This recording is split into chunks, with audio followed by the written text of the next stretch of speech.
Boa tarde a todos. Iniciamos, então, a transmissão da nossa sessão de comunicação, que vai unir duas temáticas, né? Identidade, gênero e etnicidade na EJA-EPT, e também a temática 4, trajetória dos estudantes na EJA-EPT. Então, boa tarde a todos. Gostaria de, antes, né, eu sou a professora Ana Lúcia, do campus do Instituto IFRN, e como professora daquele instituto, e estando nós com intervenção na reitoria, não poderia deixar de explicitar aqui e de comentar a minha repúdia, né, o meu repúdio em relação a essa ação do governo federal que desrespeita a gestão democrática no Instituto Federal. Dando continuidade, então, gostaria só de pedir a vocês que estão na sala que a gente, quando vocês quiserem fazer perguntas, tá? Vocês coloquem em caixa alta pergunta e iniciem, então, a fazer sua pergunta para ficar mais fácil de a gente acompanhar, tá?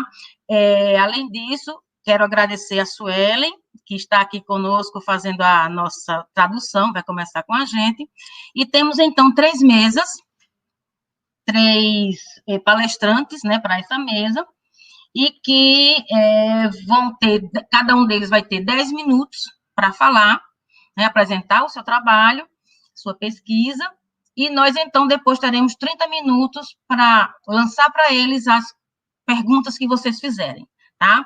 Então, sem mais delongas, começamos, então, com Ramon Marcelino, que vai apresentar para a gente Narrativas Inspiradoras e Utopias Nebulosas, uma investigação da relação com o saber na EJPT à luz do pragmatismo filosófico. Então, Ramon, por favor, pode subir e começar a sua apresentação. Obrigado, Ana Lúcia. Boa tarde a todos e a todas. Então, o título do nosso trabalho é esse que a professora acabou de relatar.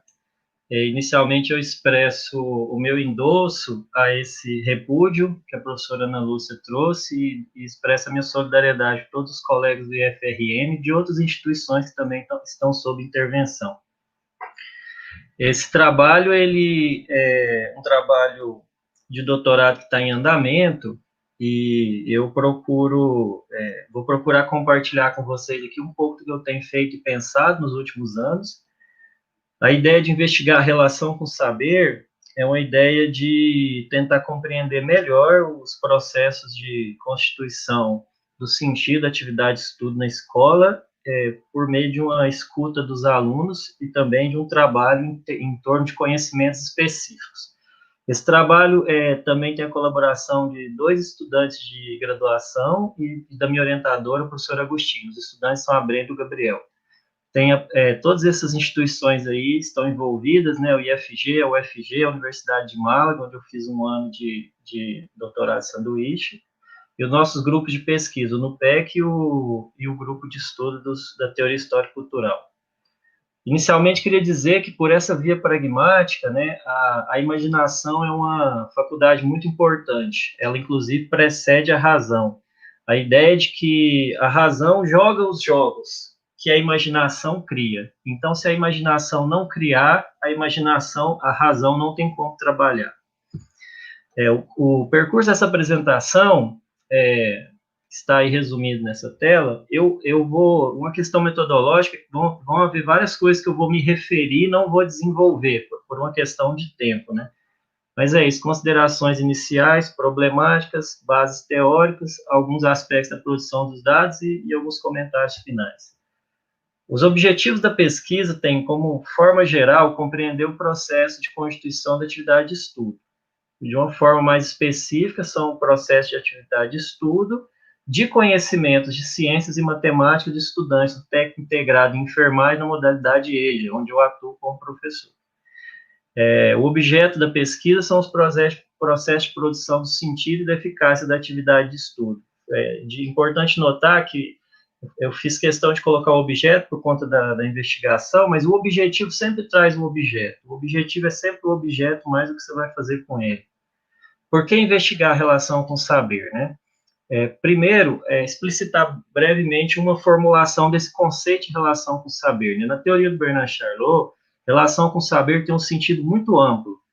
Implica relação consigo mesmo, com o outro e com o mundo. Então, a relação, pensar a relação com o saber é pensar uma teoria geral da educação, em que está em jogo todos os elementos que concorrem aí para produzir ou não sentido e eficácia nas nossas atividades de estudo. E pesquisar a relação com o saber é importante porque a luta contra o fracasso escolar ainda está na ordem do dia, né? E a gente tem que lutar em todos os níveis, da política pública, né, das questões mais gerais envolvendo o Estado, política pública, política educacional, até as questões pedagógicas, didáticas específicas da sala de aula. Essa tabela aqui, ela representa aqui a gente tem, em 2010, não mudou muita coisa, mostra que o total de estudantes que não completaram a educação básica está em torno de mais de 90 milhões, é um dado muito expressivo. Aqui nós temos as metas do Plano Nacional de Educação para a EGPT, tanto no fundamental quanto no médio, são metas muito importantes e que a gente está muito longe de cumprir. A pesquisa foi montada cruzando esses 4 grandes referenciais teóricos: o pragmatismo do Hort, a teoria da relação com o saber de Charlot, a etnossociologia de Daniel Berthaud e a abordagem biográfica narrativa de Rivas. Né? Cruzando essas 4 teorias, eu tenho uma investigação narrativa da relação com o saber à luz do pragmatismo filosófico. Para explicitar um pouco, o pragmatismo filosófico, ele faz na minha pesquisa basicamente o papel que o marxismo faz na pesquisa dos meus amigos marxistas. Aqui uma tirinha para a gente pensar. Por que tantas medições, Felipe? Pergunta o Miguelito, lembrando que o Quino se foi, né, há pouco e já deixou muita saudade. Porque quero que esse avião dê certo. O que quero é que a vida dê certo. Um tempinho para vocês pensarem aí no sentido dessa tirinha. Em resumo, a gente poderia dizer que essa problemática da relação com o saber está sintetizada nessas relações. Eu tenho, primeiro, uma relação entre problemas e ferramentas culturais. Essa seria uma relação de eficácia. Então, o Felipe está ali tentando fazer as medições, está tentando fazer um avião que funcione bem, que dê certo. Mas quando o Miguelito interpela ele, pergunta, ele fica em dúvida se aquela atividade vale ou não vale a pena. Ele acaba desistindo da atividade porque ela perde o sentido. Na teoria da relação com o saber, a eficácia, que é essa ligação entre problemas e ferramentas culturais, ela é subordinada ao sentido. O sentido expressa o valor da atividade. Ele é que faz a ligação entre o problema e o valor.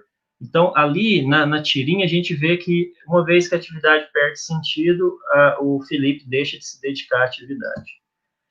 A estruturação teórico-metodológica da pesquisa está resumida nesse quadro. Então, a gente parte da prática social, no caso, uma prática social pedagógica escolar, e tenta investigar os eixos do sentido e da eficácia.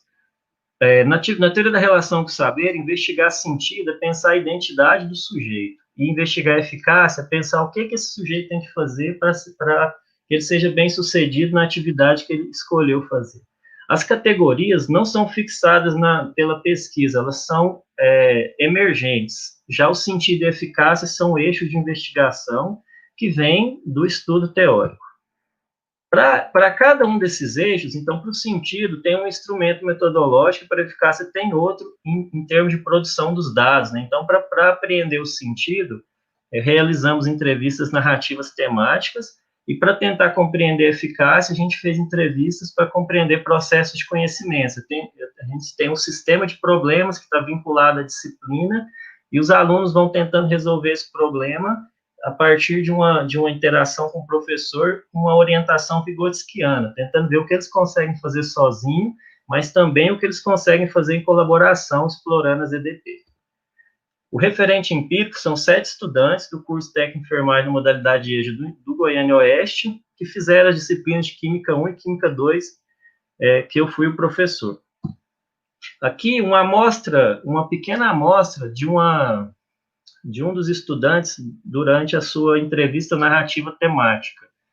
Né? Esse estudante ele tá na transição do 7º para o 8º período e perguntado sobre o que ele mudaria se ele pudesse no IF ou no curso, ele dá a seguinte resposta.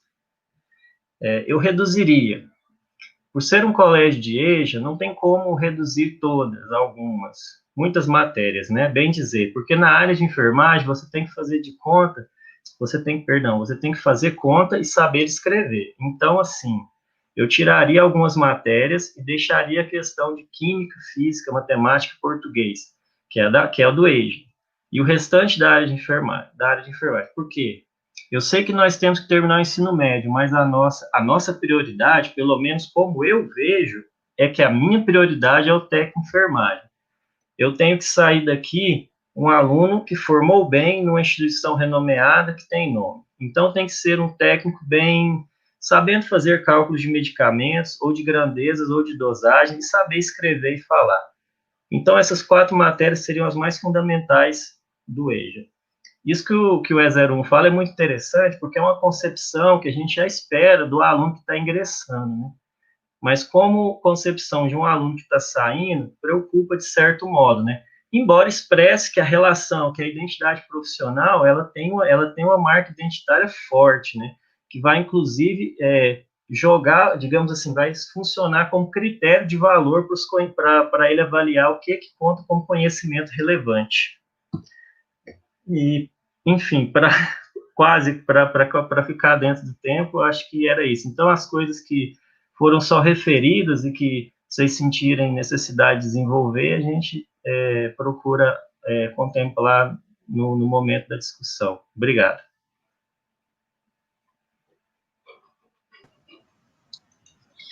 Muito obrigada, Ramon.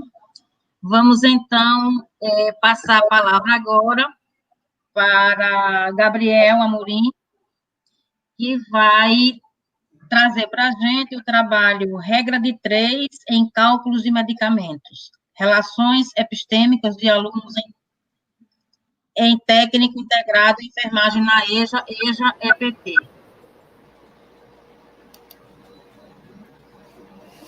Olá, boa tarde. Endosso a crítica que foi feita ao governo e também, principalmente, a iniciativa do ministro da Educação de retornar com as escolas especiais, né, para as pessoas deficientes, né, aumentando assim a segregação. Então, vamos lá para o meu trabalho, que o nome é esse. Regra de 3 em cálculos de medicamentos, relações epistêmicas de alunos em técnico integrado e enfermagem na FFG. Os atentos devem ter percebido que os autores são os mesmos do trabalho anterior, justamente porque o meu trabalho ele é uma parte do projeto de doutorado do Ramon, né? Eu sou orientando dele, e tenho como também orientação a professora Agostina e colega de curso, a Brenda. E as instituições são essas que aparecem no slide. Da mesma forma, então, tendo o mesmo raciocínio, eu apresento para vocês um caminho de apresentação. Vou apresentar umas considerações iniciais, só para retomar algumas ideias que o Ramon já disse a respeito da metodologia do trabalho e dos referenciais teóricos, para, então, aprofundar mesmo já em algumas hipóteses que a gente começou a levantar e a discutir, analisando os dados das entrevistas. Né? Então, partindo de uma pergunta geral, né, de uma pesquisa que nos interessa, né, que é entender os processos de sentido e da eficácia de atividade de estudo, né, de aprendizagem, a gente especifica isso, né, para como que isso acontece no campus em que o professor pesquisador trabalha, né, na EJFG, com os alunos que foram entrevistados, e na disciplina que foi ministrada, né, nas disciplinas de Química 1 e 2, do curso de enfermagem.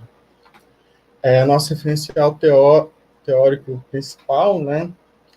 Eu agora já entrando na especificidade um pouco da minha pesquisa, já não uso tanto o pragmatismo quanto Ramon, eu utilizo foco mais no trabalho de Bernard Charlot, e que visa, então, entender a relação com o saber, uma relação que o estudante tem com o mundo, né, e consigo mesmo, né? Então, a relação com o saber, o estudante possui uma dimensão identitária, uma dimensão, não vamos confundir com uma dimensão pessoal, né, porque essa dimensão identitária, né, é o que diz respeito ao que o sujeito tem com um determinado saber, né? Então, quem sou eu, quais as relações que minha família tem comigo e com esse saber, qual relação eu tenho com o professor desse saber, né? O que os meus amigos pensam. E isso tudo gera um sentido, e a relação epistêmica foca mais na eficácia, né? Para eu aprender, para eu dominar uma atividade, o que eu preciso fazer, né? E para a nossa pesquisa, para identificar e estudar esses dois eixos, foi focado em duas entrevistas, né? Uma entrevista narrativa, focada é uma entrevista narrativa de vida, mas cujo tema é a vida escolar, a vida acadêmica, né? Referencial do Daniel Berthaud, e uma entrevista para compreender os processos de conhecimentos, que a gente baseia principalmente no Titio Vivi, né, no Vygotsky. O meu trabalho em si, eu vou focar, por questões de tempo, apenas a parte epistêmica do nosso trabalho, né, apresentar para vocês as discussões que a gente faz, principalmente analisando a segunda entrevista. Mas isso não impede uma interseção entre essas duas entrevistas, em que elementos de eficácia e de epistêmica aparecem na entrevista narrativa de vida, tanto quanto elementos de eficácia aparecem, tanto elementos de sentido aparecem na entrevista de conhecimento, para compreender os conhecimentos. Como é que funciona essa entrevista para a gente compreender esses processos de conhecimento, né?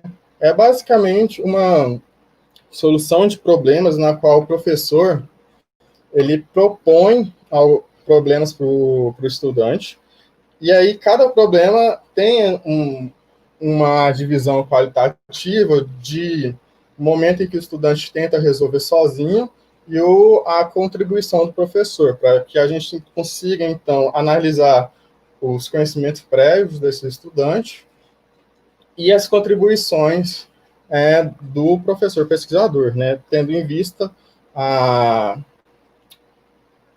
zona de desenvolvimento iminente, né, de Vygotsky, é de desenvolvimento real. Então, a gente dividiu esses problemas em núcleos conceituais de acordo com os conceitos que a gente procura ver como que eles são mobilizados para o estudante. E esses conceitos, eles são apresentados em problemas que vão aumentando de generalidade, né? Então, a gente parte do núcleo conceitual 1, de noções de grandeza e medidas, para um segundo núcleo conceitual de conversão de unidades de medidas, e termina, então, nos problemas de dosagem de medicamento. E cada um desses núcleos possui problemas que tendem a responder essas seguintes perguntas. No núcleo conceitual 1, a gente procura entender, então, quais são os conhecimentos que o estudante tem e como que ele mobiliza, né? E, da mesma forma, indo para os próximos núcleos conceituais, de forma que o núcleo conceitual 3, ele abrange todos os conceitos anteriores. Então,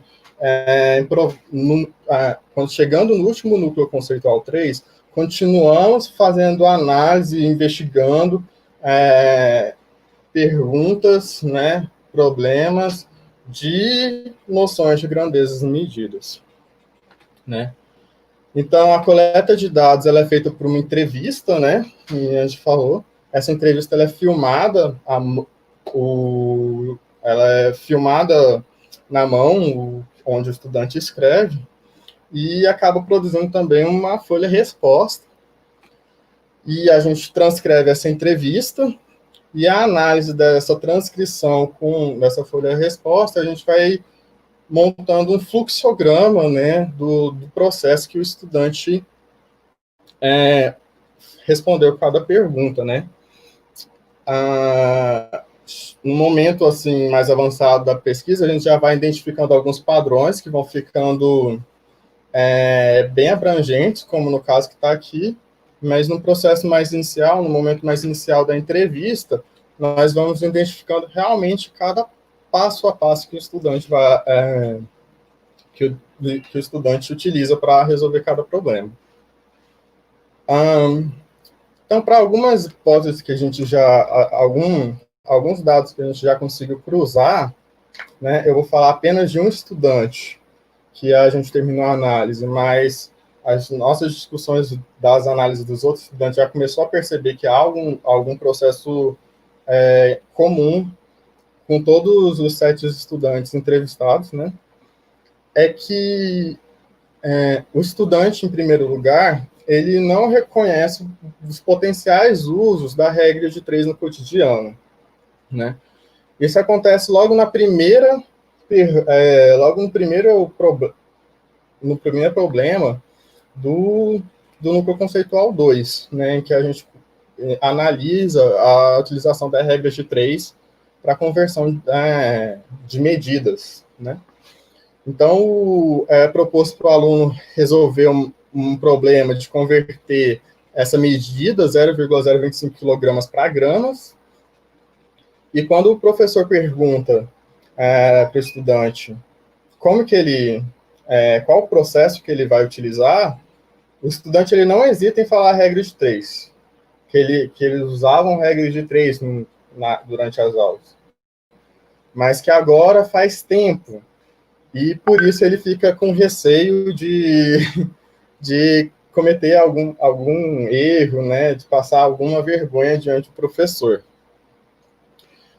Isso nos faz questionar que tempo é esse que o estudante não usa uma regra de 3, né? Ou seja, as disciplinas de Química 1 e 2 são ofertadas logo no início do curso, e como o Ramon comentou, o estudante 01, no momento da entrevista, ele já estava indo para o seu último período, né? Então, que tempo é esse que o estudante não utiliza a sua regra de 3, né? Não utiliza a regra de 3 em algum problema envolvendo o supermercado, cálculos, né? E que muitas vezes nós, professores, achamos que a regra de 3 é algo muito recorrente no cotidiano. Outra evidência disso é num exercício posterior, em que o estudante ele tem que estipular a quantidade de dias que um xarope ia demorar para ser consumido inteiro. O estudante ele hesita em usar a regra de 3, né?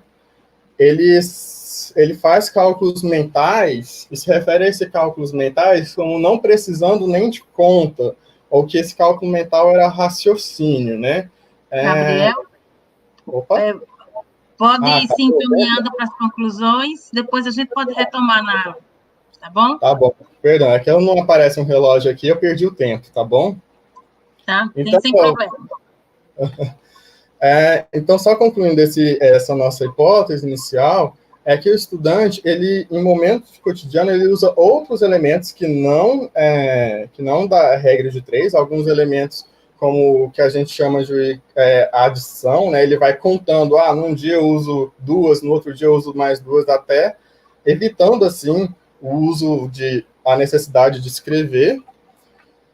E terminando, né, depois de todo o processo que a gente propõe no final, uma elucidação de como escrever a regra de 3, né, o nosso objetivo nessa pesquisa não é propor uma fórmula mágica, uma metodologia que vai solucionar todos os problemas e tirar todas as dúvidas no ensino da dosagem de medicamentos, de cálculos proporcionais, de regra de 3.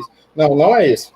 É apenas aumentar o nosso repertório como professores para começar a identificar e tentar mapear que tipo de abordagem é melhor para cada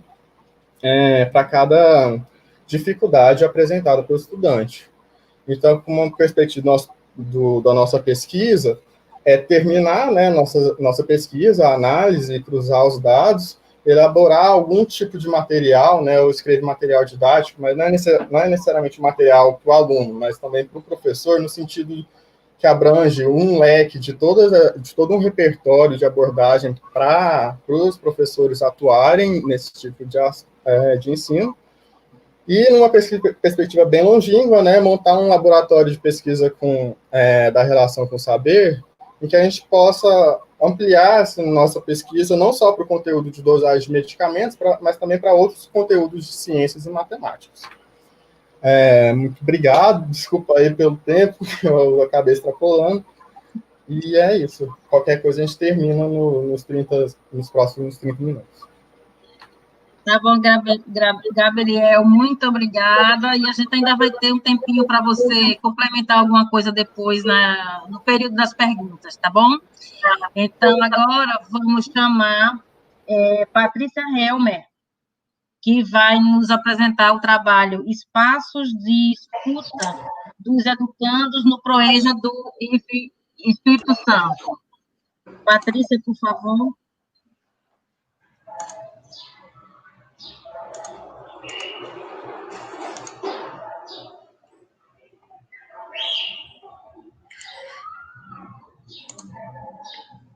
Está aparecendo, professora?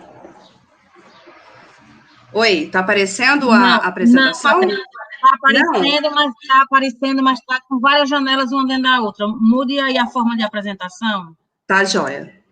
A tela inteira. Tela inteira, né? Isso. Bota da mão. Não, agora não.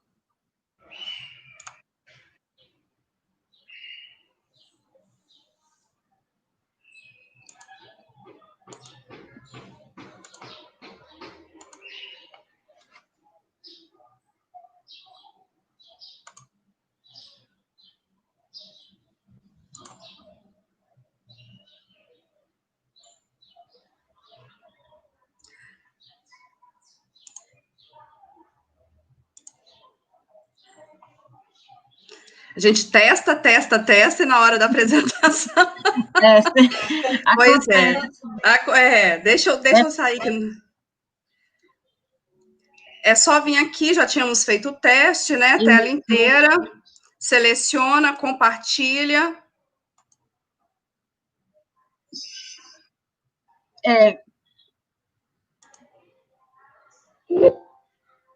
Agora eu acho que vai.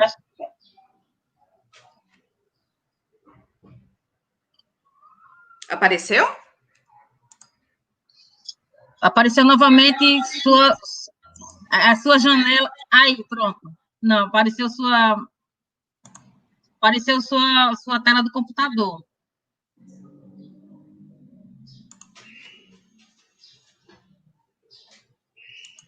Não.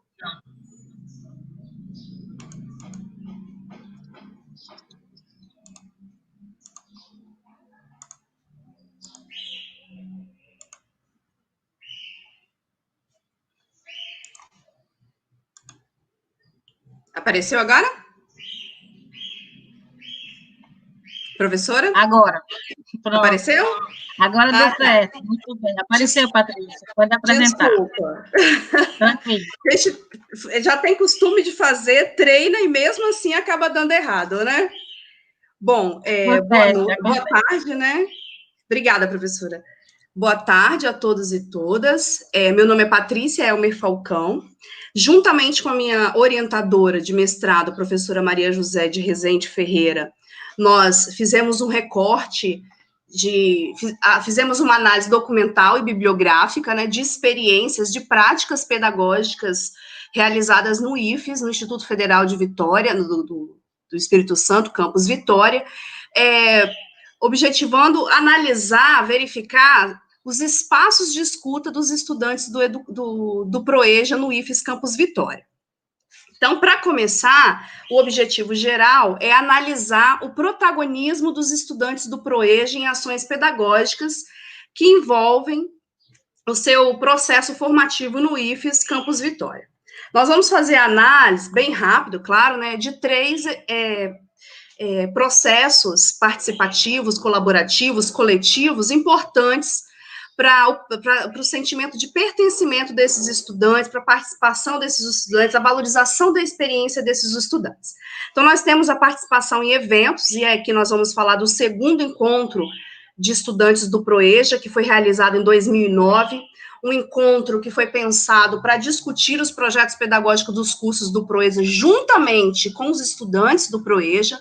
Então, nós temos aí um primeiro momento com todos os participantes de abertura desse encontro, desse evento, né? E depois nós temos um momento específico, na época, com os cursos de segurança do trabalho, metalurgia e edificações, onde foram divididos os grupos e os professores, coordenadores, técnicos e estudantes debateram os projetos políticos pedagógicos do curso. Depois nós vamos para as reuniões intermediárias que acontecem até os dias de hoje, e por fim, agora em 2020, nós temos a nota de repúdio dos estudantes, que eu vou falar mais à frente. Nós fizemos um recorte para trazer essa nota de repúdio. Então, diante da análise documental e bibliográfica que nós fizemos, nós entendemos que no IFES, esse processo de debate, de participação, de pensar com os sujeitos do PROEJA sobre as suas necessidades e possibilidades, tem sido um diferencial que tem ocasionado diálogos positivos e possíveis sobre a oferta dos cursos. Então, a Edna Escopel, pedagoga do PROEJA, na época que fez o seu mestrado, pesquisando na área, ela diz que a participação dos alunos salta à vista no que eles trazem de questionamento, dúvidas, sugestões, avaliações e reivindicações, tanto na análise dos projetos, quanto na melhoria da oferta dos cursos e nas condições de vida dos sujeitos. Então, esse evento, esse segundo encontro com os estudantes, ele parte do princípio de que a formação humana integral, ela extrapola a sala de aula, ela não é vinculada exclusivamente a conteúdos e disciplinas, mas também uma formação que busca a emancipação desse sujeito. Portanto, seu direito de se colocar enquanto cidadão, participante de processos decisórios da sociedade a qual ele pertence. Então, nessa jornada, diante de muitas possibilidades e também entraves, desafios que nós sabemos que o PROEJA tem, as autoras Escopel, Oliveira e Ferreira, elas concluem, né, que pelo nível de participação dos estudantes, o quanto esses discentes, eles são críticos e atentos à dinâmica da escola, e como suas experiências de vida e de trabalho influenciaram e influenciam, né, a opinião e depoimentos de outros professores, além de esses depoimentos indicarem o que eles querem, o que eles pretendem e como tudo deve ser conduzido para o êxito desse processo formativo dos estudantes. É importante lembrar que muitos dos nossos estudantes do PROEJA, da EJA, participam de sindicatos, de movimentos sociais, movimentos comunitários, redigem documentos para as prefeituras, dão aulas na escola bíblica dominical, fazem visitas a presídios, evangelizações, participam de campanhas solidárias. Então, são os sujeitos que possuem experiências para além da escola, possuem experiências de participação social. E esse movimento realizado pelo Instituto Federal Campus Vitória visa fortalecer essa participação visa fortalecer a participação dos estudantes, né? Então, nós temos aí as reuniões intermediárias, que foram consideradas inovadoras no Instituto Federal. Por que inovadora? As reuniões intermediárias já existiam para todos os cursos. No entanto, o que acontece é que as reuniões intermediárias, ela tem um modelo para todos os outros cursos, exceto para o PROEJA, onde um estudante, um representante desse curso, participa da reunião, no começo da reunião e depois vai embora. As reuniões intermediárias, elas foram repensadas pela coordenadoria do PROEJA para os cursos do PROEJA. Então, todos os estudantes do PROEJA participam dessas reuniões intermediárias e participam do começo ao fim. Então, o que acontece? A Oliveira e a Ferreira trazem, né, que os estudantes, nessas reuniões intermediárias, juntamente com os professores, eles relatam suas percepções acerca do planejamento das aulas, dos conhecimentos trabalhados, os aspectos que facilitam ou dificultam a sua aprendizagem, relacionando as dinâmicas das aulas teóricas e práticas e os diversos processos avaliativos a que eles são submetidos. Além dessa avaliação, eles também fazem uma análise dos serviços e setores da instituição, as monitorias ofertadas, as dependências, o apoio da assistência estudantil, as condições do ambiente físico da instituição, os equipamentos, né? E depois eles fazem tudo que for referente à gestão, é feito um documento encaminhado para a direção geral do centro. A nota de repúdio, um documento novo, agora de 2020, é um recorte, porque são 3 páginas, não dá para trazer aqui, que mostra esse protagonismo, esse envolvimento, essa participação, que mostra o diálogo, né? Tudo que foi começado lá em 2001, quando ainda era ensino médio para jovens trabalhadores, tudo que foi esse processo de diálogo, de escuta com os estudantes, reflete nessa nota de repúdio dos estudantes do PROEJA, chamado PROLUTA, a sala de aula é o nosso lugar, onde eles falam que eles são mais de 700 estudantes, né, dos cursos de metalurgia hoje, metalurgia, segurança do trabalho, guia de turismo, hospedagem, cadista, no Instituto Federal Campus Vitória, e que para eles a educação pública e de qualidade não é um direito, não é um privilégio, então eles têm noção, eles têm direito, eles têm direito à educação pública de qualidade. Então eles falam, olha, no momento que nós estamos preocupados, nesse momento de pandemia, é sustentar a nossa família, pagar o nosso aluguel, e infelizmente nós não temos condições de dar conta das atividades remotas da educação à distância, e que o Instituto Federal deveria levar em consideração a realidade desse grupo, as dificuldades e limitações que eles passam. Então, no fim da nota, eles dizem, não é EAD, a sala de aula é o nosso lugar, juntos com nossos professores e professoras que sempre nos respeitaram e nunca negaram o nosso direito de construir conhecimentos, educadores que sempre nos incentivaram e nos deram esperança para nunca desistir dos nossos sonhos. Com segurança, olha a maturidade deles, né? Com segurança, no tempo certo, vencida essa pandemia, vamos ocupar nosso lugar de direito, a sala de aula no IFES Campus Vitória. Somos PROEJA e ninguém solta a mão de ninguém. Eles estão num processo de reivindicar, de repúdio às atividades pedagógicas não presenciais, porque eles não têm celular, ou quem tem celular às vezes não tem internet de qualidade, não tem um computador em casa para cada membro da família. Nós sabemos, né, vimos aqui na hora que eu tentei abrir, que não é, às vezes a internet cai, às vezes nós temos problema na hora de entrar nas aulas, na live. Então eles reivindicam o direito de ter educação presencial, de estar nas salas de aulas, porque eles reconhecem nessa nota de repúdio que a participação, a presença do professor, e eles salientam, dos colegas, é importantíssimo no processo de ensino-aprendizagem. Eles reconhecem que alguns têm condições de fazer essas atividades, mas nessa nota de repúdio, eles se colocam e dizem, não é justo que um grupo consiga fazer e outro não. Então, eles fizeram uma nota de repúdio não aceitando essas atividades à distância, porque eles precisam da presença do professor e entendem que uma educação de qualidade para eles, que ficaram durante tanto tempo afastados dos espaços escolares, ela precisa ser construída na sala de aula. Por isso que eles falam que a sala de aula é o nosso lugar. Então, aqui eu quero destacar que, é claro que o Instituto Federal Campus Vitória tem muitos problemas, como qualquer outra instituição da rede federal.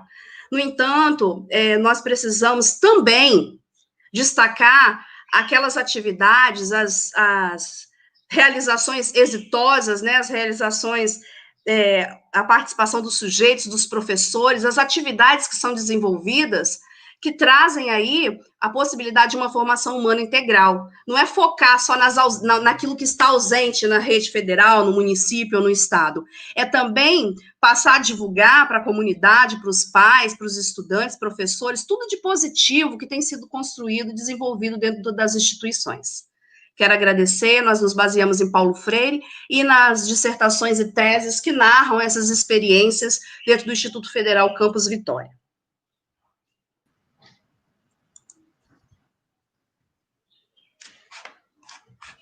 Muito obrigada, Patrícia. Muito lindo. Aqui no Espírito Santo está muito quente. Muito obrigada, muito instigante o trabalho, ver esse empoderamento desses estudantes do PROEJA, é muito, muito bom. E nesse momento, então, eu chamo nossos dois outros palestrantes, o Gabriel e o Ramon, para que juntos a gente responda a algumas. Chegou para a gente aqui no chat até agora apenas uma pergunta. Eu vou já fazer essa pergunta para vocês, tá? No caso, a pergunta veio dirigida a Gabriel, tá? Mas, claro, como o Ramon faz parte da mesma pesquisa, eu acho que ele pode complementar também alguma coisa, tá certo? Então, vou ler aqui a pergunta para vocês.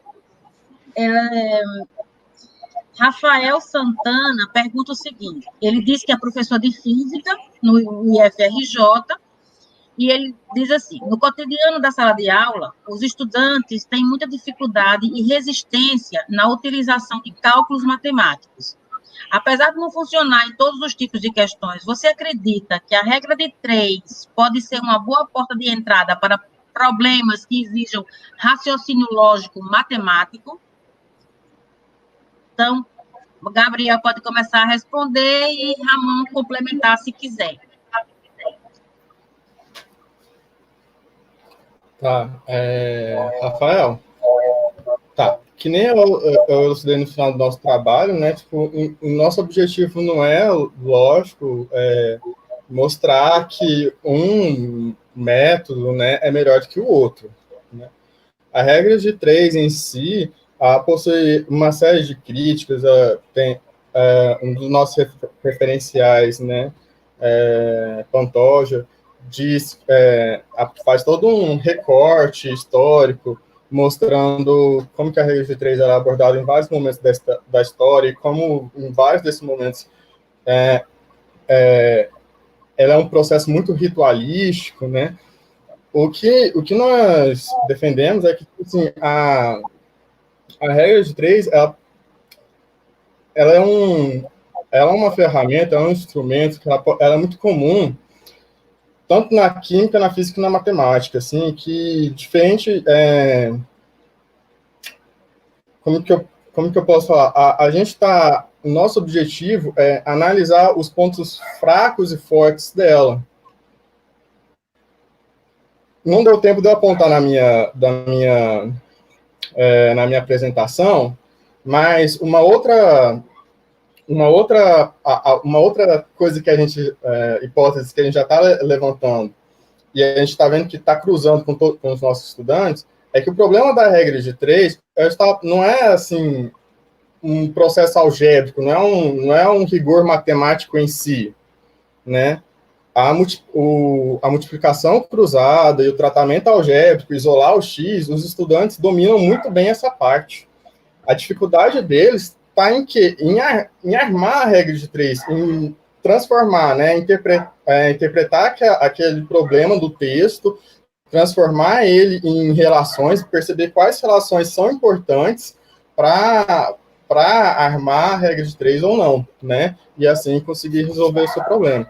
Então, o nosso foco da nossa pesquisa é ver esses pontos fortes e fracos de cada abordagem, e aí a gente, por exemplo, na regra de 3 em si, a gente aponta que o problema é a parte de transformar para uma linguagem matemática, ou seja, a gente acha que focando em focando o ensino em estabelecer relações, né, mostrando para o aluno o processo de equivalência e como que duas relações elas podem ser proporcionais ou não, a gente acha que muitos dos problemas envolvidos na regra de 3 podem ser solucionados. Isso. Eu vou complementar só rapidamente, claro, né, dizendo assim, né, a parte, complementando o que o Gabriel trouxe. O colega falou do raciocínio lógico matemático, né? Eu diria que um dos aspectos mais interessantes em relação à regra de 3 é ver ela como parte do raciocínio proporcional.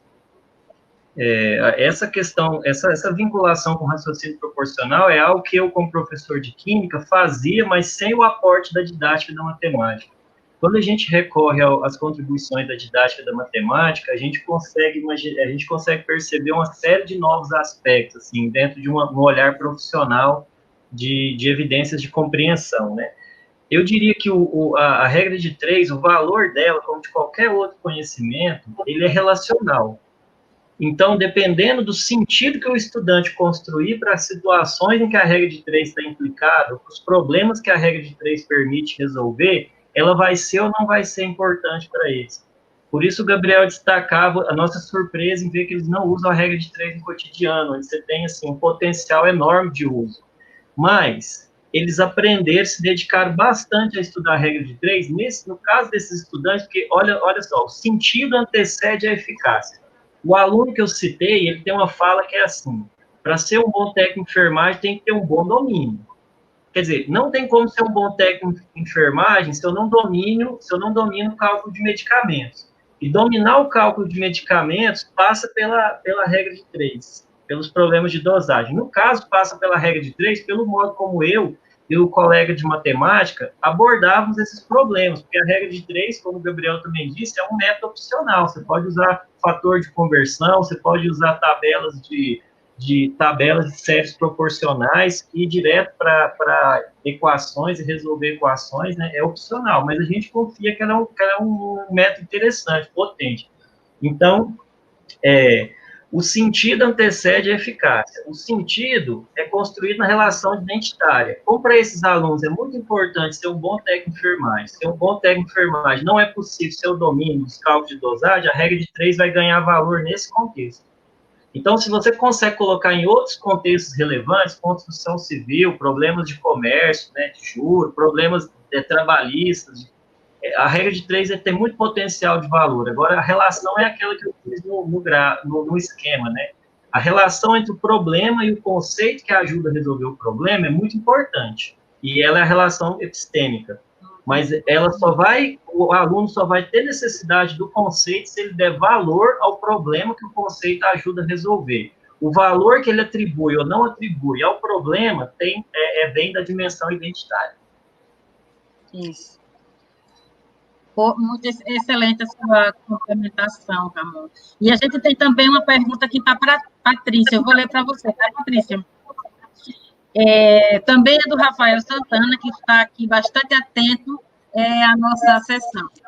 Aí ele diz assim, que achou muito interessante as reuniões intermediárias, e que a participação dos estudantes, jovens e adultos, é importantíssima para a construção de uma educação mais inclusiva, igualitária e participativa desses estudantes. E ele pergunta, como se deu o processo em que se iniciaram essas reuniões intermediárias e quais as principais mudanças percebidas após a implementação dessas reuniões? Então, as reuniões intermediárias, elas já existiam na instituição. Eu não sei precisar quando começou, mas, inclusive, elas foram institucionalizadas no regulamento da organização didática, no ROD, né, muito famoso nos institutos federais. Lá eles trazem claramente como funciona a reunião intermediária para o PROEJA, para os cursos do PROEJA e para os outros cursos. Lá diz, né, que a participação da turma, do início ao fim, e no caso dos outros cursos, apenas um representante que participa no começo dessa reunião. Mas essas autoras, a Scopel, que é a pedagoga do PROEJA, ainda hoje trabalha com o PROEJA, a Oliveira, que é a professora Edna Castro, da Universidade Federal do Espírito Santo, que fez um trabalho riquíssimo com o Instituto Federal em parceria, né, na formação dos docentes e técnicos, e a professora Maria José de Rezende Ferreira, que é a minha orientadora, elas fazem a análise dessas práticas, chamadas, inclusive, de práticas de resistência. Porque quando você coloca o estudante do PROEJA para trabalhar, para conversar, para produzir de forma coletiva, valorizando as suas experiências, tudo aquilo que ele traz para a escola é uma prática de resistência. Então, o que foi observado que acontece, o que geralmente acontece nos conselhos de classe, nas reuniões? O professor sempre, no geral, né, diz que a culpa é do estudante. É ele que atrasa, é ele que não aprende, é ele que não faz o exercício. Então, foi observado que nessas reuniões, antes da participação dos estudantes, colocava muita culpa para o sujeito. Com a participação dos estudantes, é necessário rever essa fala, porque você não pode falar você fala com o estudante, ele está ali, na sua frente. Então, você tem que ter tanto o estudante para conversar com os professores, assim como os professores para conversar com os estudantes. Tem que ter todo um respeito em relação à experiência e à vivência daquele sujeito. Então, o que se observa é que os professores começaram a pensar nas suas práticas, quando os estudantes colocam as dificuldades que eles têm, as dificuldades que eles sentem em relação ao conteúdo, por que eles não conseguem aprender determinado conteúdo.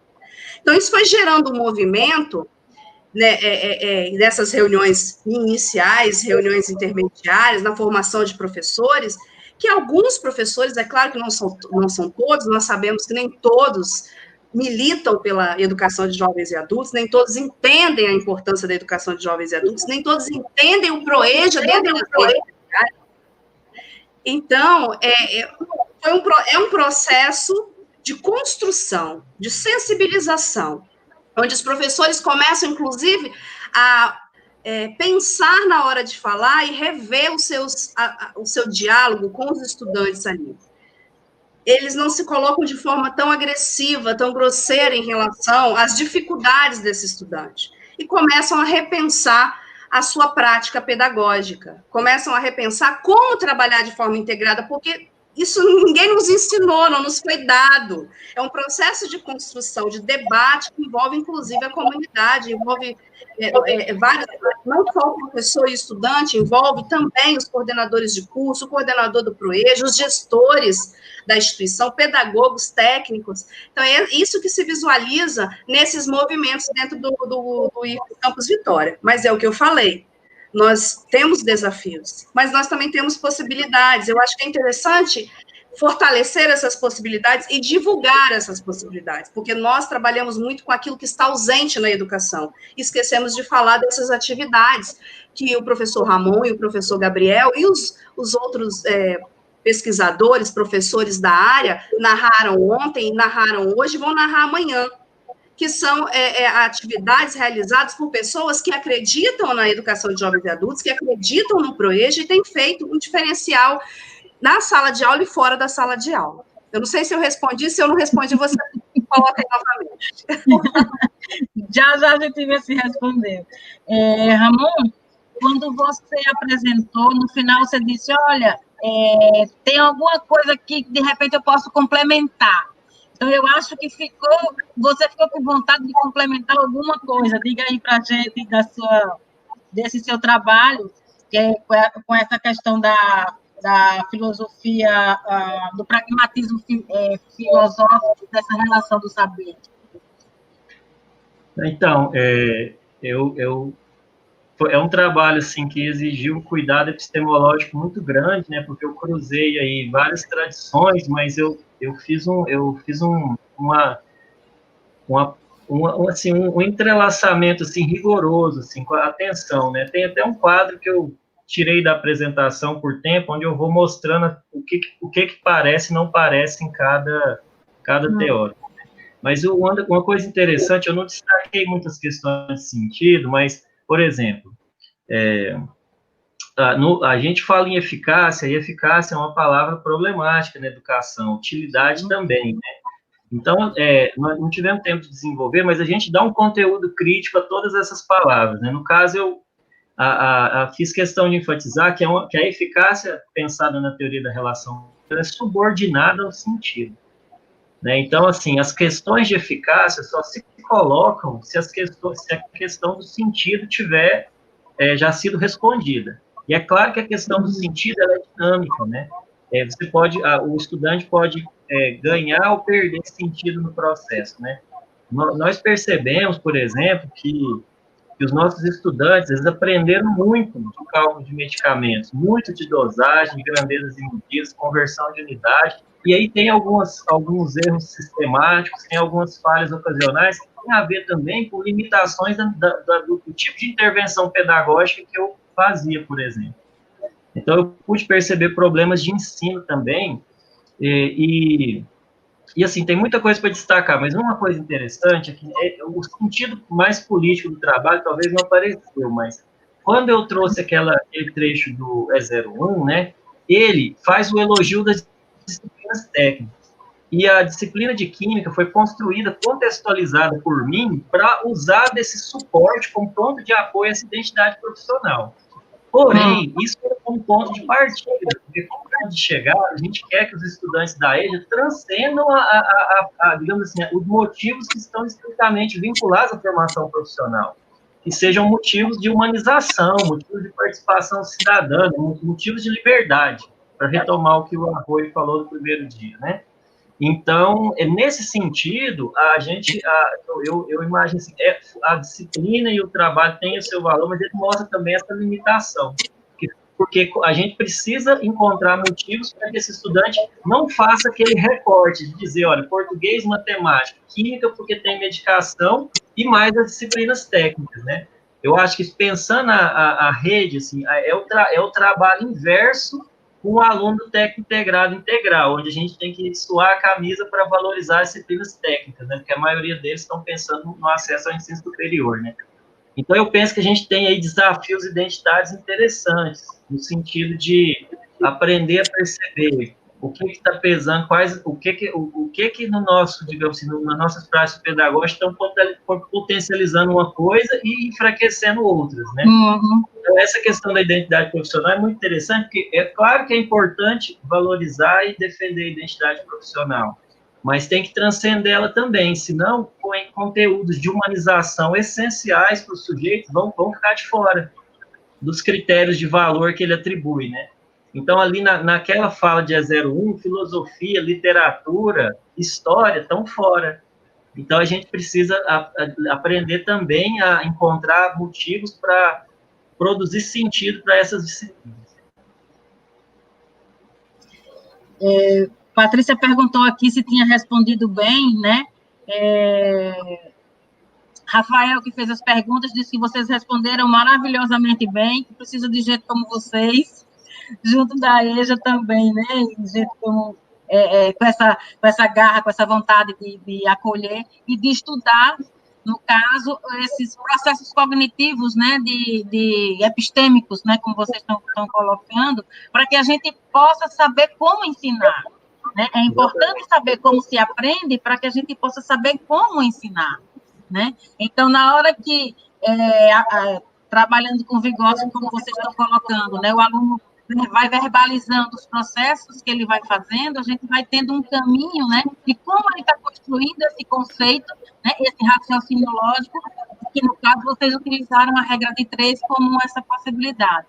Então, é muito importante, né, essas questões, porque a gente tem, nessa mesa, a gente teve a questão desse acolhimento, né, dos alunos nesse período de pandemia, a gente teve a questão do estudo de como se aprende, a gente teve, foi uma mesa, assim, muito rica, né, muito rica, que, na verdade, terminou juntando mais de um eixo, no final das contas, né, por isso ficou bastante variada, né, mas eu acho que a gente tem teve uma mesa muito rica em termos de conteúdo de discussão. Falando com Patrícia em relação a essa questão, eu sou da área de língua portuguesa, né? Então, eu trabalho sempre na perspectiva de letramento e de ensinar a língua como prática social, né? Então, esse exemplo que você trouxe, né, dessa carta desses alunos, né, mostrando, é exatamente isso, né, é você, e é o que significa também, o que dá suporte, né, para uma formação integral e cidadã de participação, de exigir os direitos, né,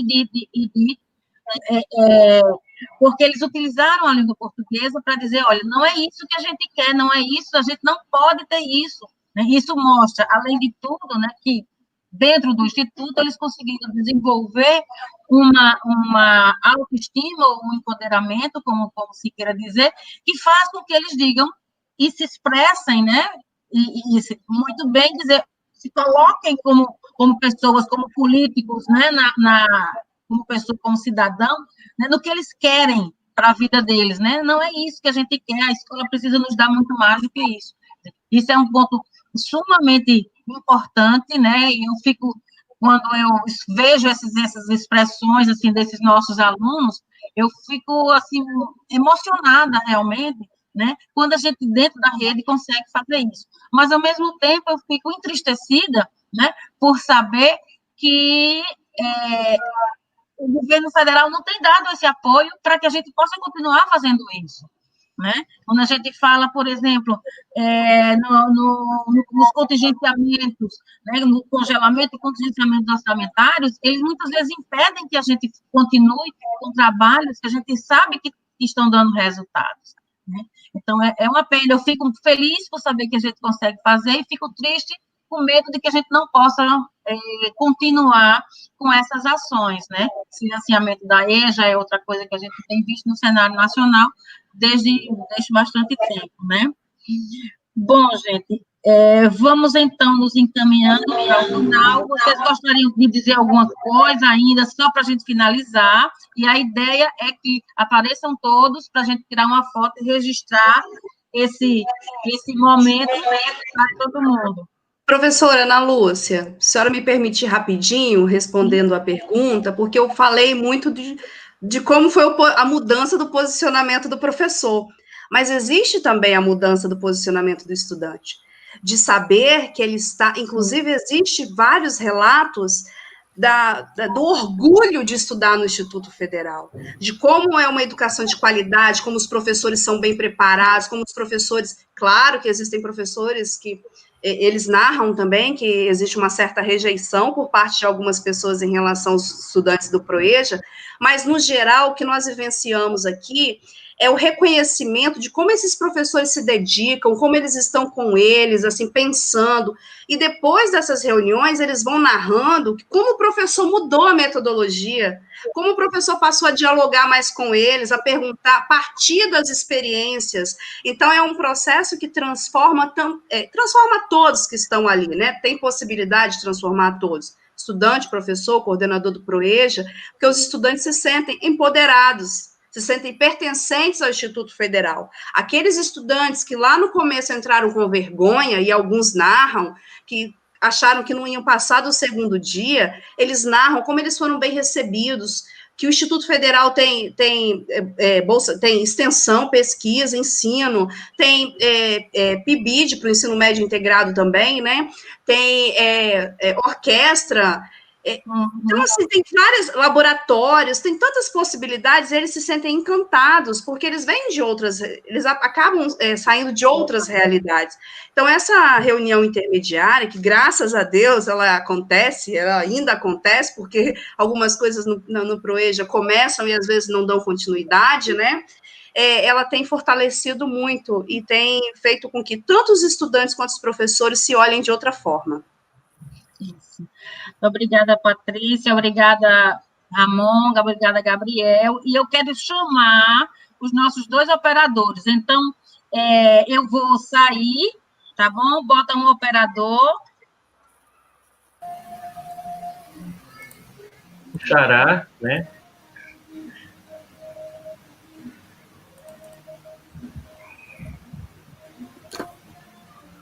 Enquanto ninguém fala, eu vou agradecer a Patrícia por compartilhar essa mesa com a gente, agradecer as intérpretes pelo trabalho importantíssimo, e o Gabriel também, por a gente estar aí junto, né, mais essa empreitada, e a coordenação da professora Ana. Agradecer os operadores também, Vinícius e o Xará, né? Obrigado, gente. Eu não estou conseguindo não ligar minha webcam aqui, né? Pessoal, eu não tenho webcam, eu vou ficar só no... Obrigado, Vinícius. Obrigado, Ramon. Tá.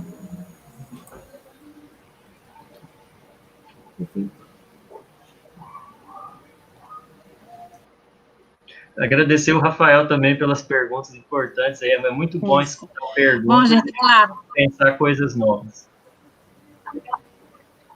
Isso, então, foram ótimas as perguntas, eu agradeço a vocês, agradeço a participação de todos, né, as nossas 2 intérpretes, Jaliane e Suelen, e os nossos 2 operadores.